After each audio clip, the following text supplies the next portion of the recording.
Today's lesson is on the question, what is faith? This is addressed several places in Scripture. One of those is in Romans chapter 4, where faith is defined as believing that God has the power to keep His promises. It's also addressed in great detail in Hebrews 11, and I am doing an extended series of videos on Hebrews 11 and the worked examples of faith given in that chapter.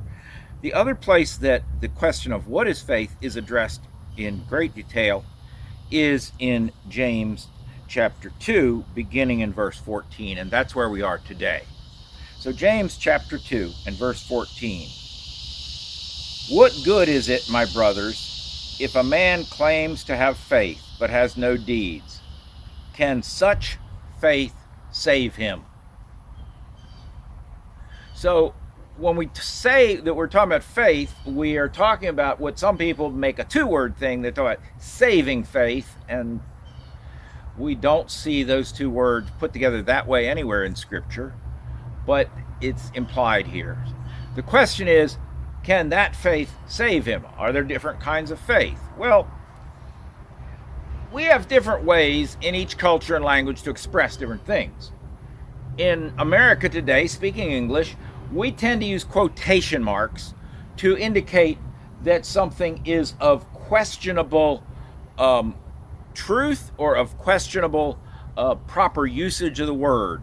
Someone is using a certain word in a certain way, and in referring to that, we put the word in quotes, saying that's the word that was said, but does it really mean what they are implying it means? Probably not. But there are no quotation marks in Greek and the New Testament. James' letter is written in Greek. There's no way to do it with punctuation. There is no punctuation in New Testament Greek. So it's done with a helper word. And so here we have, what good is it, my brothers, if a man claims to have faith but has no deeds? Can such faith save him? Such faith. That's like saying, can this so-called faith save him?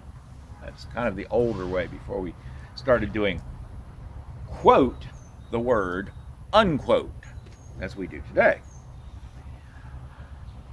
Can this so-called faith save him? Now, this is a rhetorical question. And the thing about rhetorical questions is they always have an implied answer. It's always obvious in the context what the implied answer is. And in this case, the implied answer to this rhetorical question is no.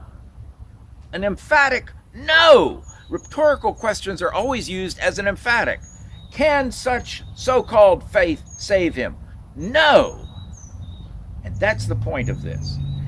And all of these arguments about James, is he promoting works? Is he promoting, faith versus works? And then what about James? The point is that if you think that James is positing faith against works, works against faith, you've missed the point.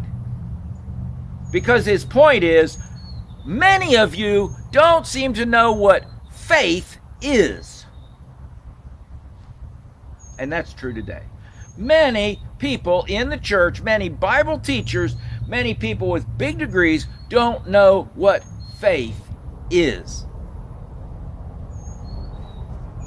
They've come up with their own definition, and their own definition is based upon the elevation of the intellectual above every other part of life. I was describing this to a friend recently, and I said, I think that maybe we should use the terms actionable and non-actionable proposition. Faith has to do with believing a proposition. Believing. What do you believe?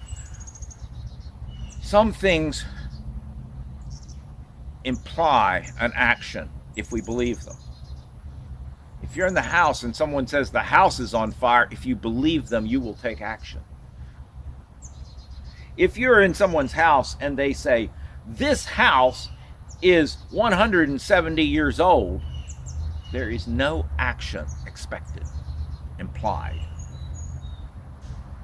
So you can believe that they're telling you the truth when they say this house is 170 years old without any change in your life. But if they say the house is on fire, either you take action or you don't. If you take action, it means that you believed them. You had faith in their communication. If you don't take action, it means you did not believe their communication. That's an actionable proposition. And what has happened is many people have taken the gospel and turned it into a set of non-actionable propositions and then said assent to those non-actionable propositions is what saves you.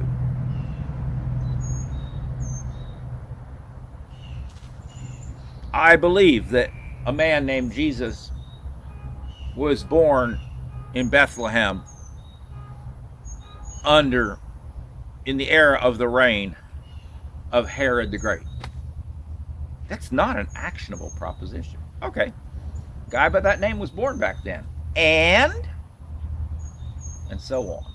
Even the other things about Jesus' life and so on, well, that's actionable. Believing that he rose again, that's actionable. Not necessarily. You believe that Lazarus rose again. Does that massively change your life? I believe that the man who was dead and got tossed in the tomb into Elisha's tomb, that's a story in the Old Testament, it's really there, when they threw his dead body into Elisha's tomb and he came back to life, that he raised from the dead. Does that change my life? Does that require a change in my life? It doesn't require a change in my life, whether I believe it or not. Somebody else might not believe it. It doesn't change our lives. What James will be talking about in this chapter is to say that that what he means by faith, what God means by faith, what the Bible means by faith, is to believe actionable propositions, which we see in Romans chapter 4, that God is able to keep his promises. And these promises always are about action. These promises that God makes are always in the propositional form that if you do this, I will do this. Or God says, I have done this, therefore, if you do this, I will do this. Or he says, I am going to do this, therefore, if you do this, I will do this. I am going to bring a flood to the earth. You should build an ark that will save you and your family. That's a actionable proposition. And everything in Hebrews 11 is actionable propositions. God is trying to teach us that the faith that the Bible is talking about is not faith in intellectual propositions, but in actionable propositions. And those necessarily will result in a change of action in our lives if we truly believe.